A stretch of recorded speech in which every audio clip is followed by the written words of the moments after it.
There was a phase in my short photography career where I would always shoot wide open, and it hurt my progress.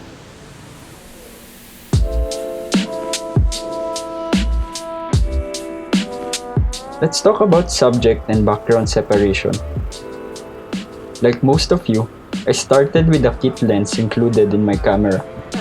These kit lenses have slower aperture, so getting blurry or creamy background is quite unusual, unless of course the subject is close. I was pleased whenever I would get a street photo with a blurry background. So as soon as I got my hands on the Fujifilm 50mm f2, I would always shoot with f2 to get that blurry background. I shot wide open all the time that in retrospect, I stopped learning. In my mind, a good photo means having a blurry background, but we know that's not always true. What I love about using shallow depth of field is that there is a clear separation between the subject and the background. But that's not the only way to separate the subject and the background. Relying on shallow depth of field all the time might limit us in our compositions. So aside from using shallow depth of field, what are the other ways to separate the subject from the background? We can use light. This is the classic way of separating the subject and the background. We can use contrast to lead the viewer's eyes through the image. The subject is well lit and the background is underexposed.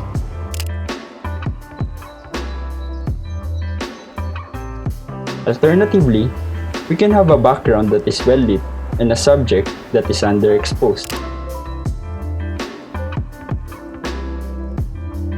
Unlike other types of photography, in street photography, we normally can't control the light or the light source, so one approach is to find light first and wait for a subject. Some street photographers use flash up close to make the subject pop out. Another idea is to have the light source at the back of the subject to create edge light or backlighting. In short, we can separate the subject and the background using the frame's brightness and contrast. Another way to separate the subject and background is by utilizing colors. Think in terms of complementary colors. Subjects wearing red will stand out from a green field. Subjects wearing bright colors will stand out from the muted color of buildings or concrete.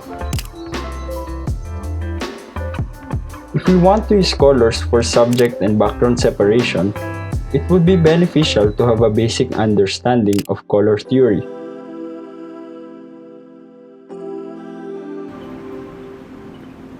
We can also use a technique called subframing.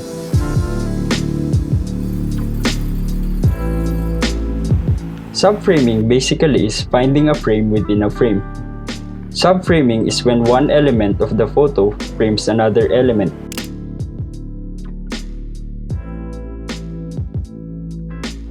A subframe has no specific form.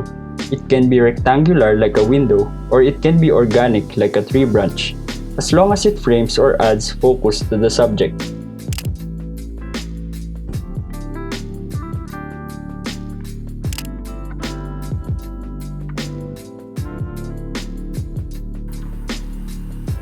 Like subframing, we can also use a technique called layering.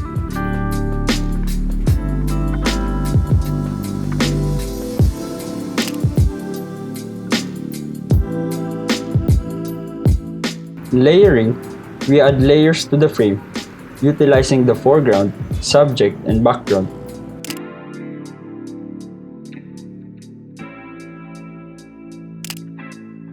We use different elements to guide the viewer's attention as they look at one element and jump to the next.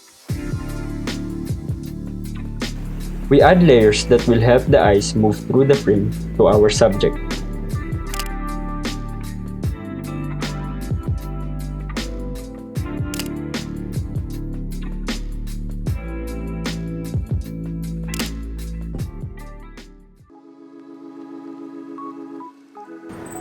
And lastly, we can achieve separation by adding a blur, a motion blur that is.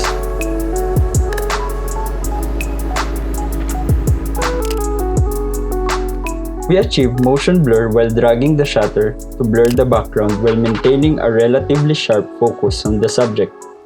Another way to achieve motion blur is to have a moving background and a stationary subject, like a person in front of the train. There are limited applications for this, but it's always exciting when it works.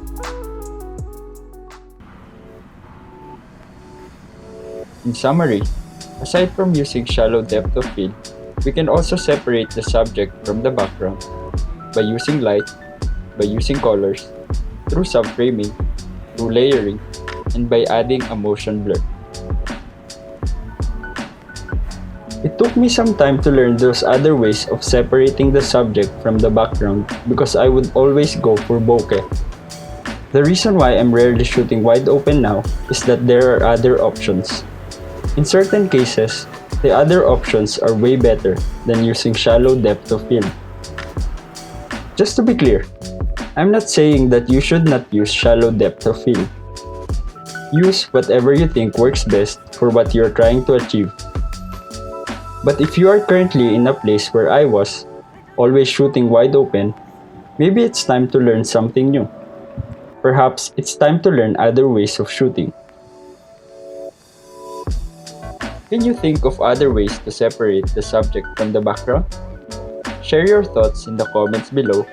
Leave a thumbs up if you like this video. See you next time.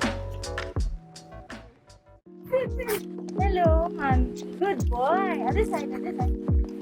Hello, other side. Other side. Other side.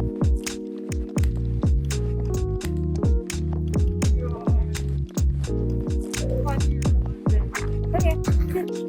Ay, come here. Sit. Come here, come here. Sit, sit. Wait, wait. Bang, bang, bang, bang, bang, bang. Good boy.